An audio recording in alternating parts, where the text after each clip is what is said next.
بسم اللہ الرحمن الرحیم نحمدہ ونصلی علی رسولہ الکریم۔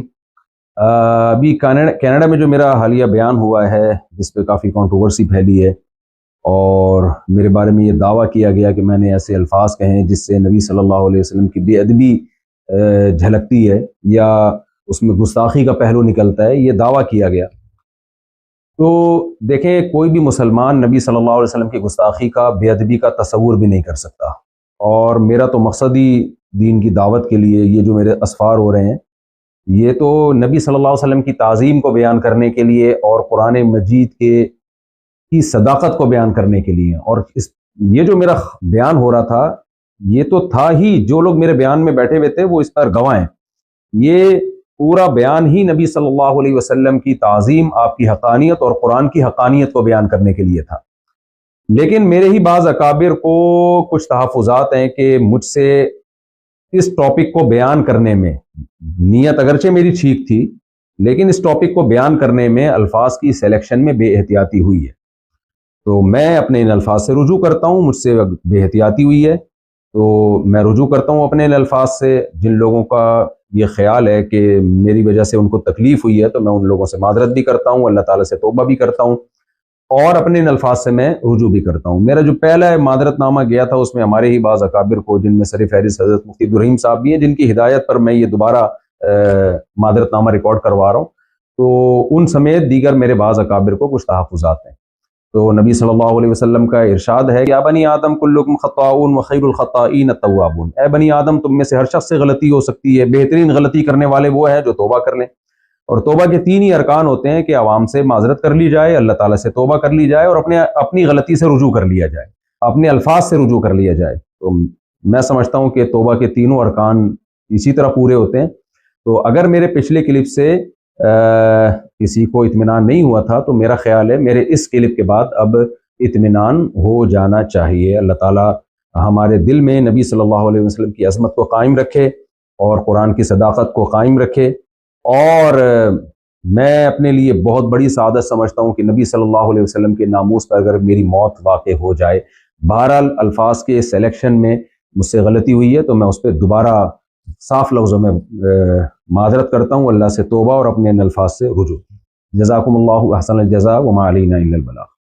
میرا ماننا ہے کہ کوئی بھی جان بوجھ کر غلطی نہیں کرتا، خاص طور پر ایسے علماء جو دن اور رات اللہ کے رسول کی خدمت میں مصروف ہوں، کیسے کر سکتا؟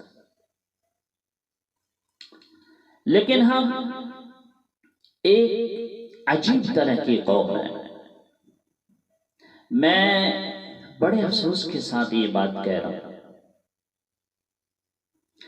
آج تک ہمیں اتنے سال ہو گئے اسلام کو آئے ہوئے، لیکن آج تک ہمیں غلطی کا اور گستاخی کا مطلب سمجھ میں نہیں آیا کہ غلطی کیا چیز ہے، گستاخی کیا چیز ہے۔ ہمیں تو نہ اعمال کا ذوق ہے، نہ اعمال کرنے کا وقت ہے، نہ آخرت کی تیاری کا ذوق ہے، نہ شوق ہے۔ بس ہم موقع ڈھونڈتے رہتے ہیں کہ کوئی چیز مل جائے اور ہم اس کو لے کے ہائے ہائے ہم نمازی بن جائیں، ہمارے گھر میں سارے نمازی بن جائیں، ہمارے رشتہ دار سارے نمازی بن جائیں، ہمارے پڑوسی محلے کے لوگ سارے نمازی بن جائیں، جھوٹ سے بچ جائے، امانت میں خیانت کرنے سے بچ جائیں، دھوکہ دینے سے بچ جائیں، یہ نہیں، بس موقع کی تلاش میں ہے کہ کوئی چیز ملے اور سب شروع ہو جاتا ہے۔ اب مفتی طارق مسعود صاحب دامت برکاتہ جیسا انسان، اس کے بارے میں کیا کہا جائے کہ انہوں نے گستاخی کی ہے، یہ گستاخ رسول ہے، یہ گستاخ قرآن ہے، کیا کہا جائے؟ کہ جنہوں نے ساری زندگی اللہ کے رسول کی خدمت میں گزار دی، قرآن کی عظمت کو بیان کر کے، نبی کی عظمت کو بیان کر کے اپنی زندگی گزار رہا ہے، وہ دنیا پھر رہا ہے، اللہ کی بات کو بتا رہا ہے، بس ایک بات منہ سے نکل گئی، اگرچہ وہ غلطی ہو گئی، اس کو کسی نے توجہ بھی دلائی، پھر انہوں نے اپنے غلطی کا اعتراف کیا، مان لیا کہ میں بھی انسان ہوں، غلطی ہو گئی، معافی مانگ لی، بات ختم ہو گئی۔ لیکن نہیں، لوگ اڑے ہوئے ہیں، ہر بندہ اس کے در پہ کہ یہ کیوں ہوا، یہ کیسے ہوا، انہوں نے ایسے کیسے کیا۔ میرے بھائی، گستاخی کسے کہتے ہیں؟ گستاخی وہ ہوتی ہے کہ جو میں گستاخی کر رہا ہوں اور جو منہ سے نکل جائے اور پھر وہ اپنی غلطی کا اعتراف بھی کر لے۔ ہائے ہائے، کیسے لوگ ہیں ہم، کس طرح کے لوگ ہیں؟ یہی ہمارا دین ہے، یہی ہمارا اسلام ہے؟ کیسے لوگ ہیں؟ بڑے افسوس کی بات ہے۔ میں ہمیشہ بہت سوچ میں رہتا ہوں، میں بڑا حیران ہوں، اتنا بڑا آدمی اپنی غلطی کا اعتراف کر رہا ہے، رجوع کر رہا ہے، اللہ کے سامنے توبہ کر رہا ہے، پھر بھی ہم ماننے کو تیار نہیں۔ کیسے لوگ ہیں؟ اس لیے تو پوری دنیا میں ہمارا کیوں مذاق اڑایا جا رہا ہے؟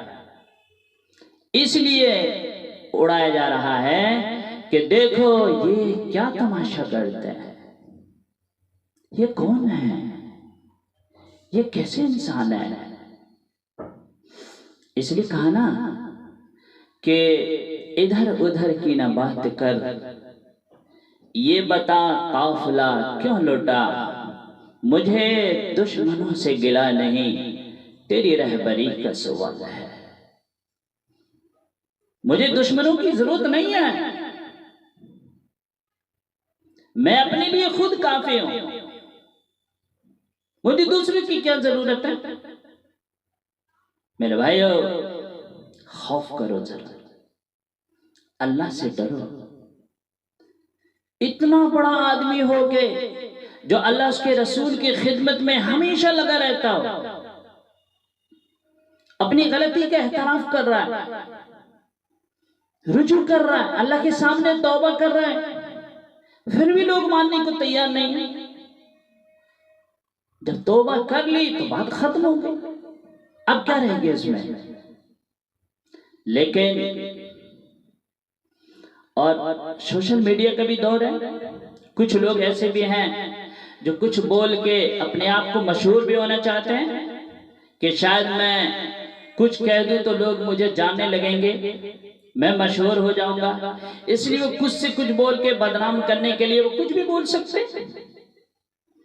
میرے بھائیو، اللہ کے خوف سے ڈرو، اللہ کو منہ دکھانا ہے، مرنا ہے کہ نہیں مرنا، نبی پاک صلی اللہ علیہ وسلم کے سامنے کھڑا ہونا ہے کہ نہیں کھڑا ہونا۔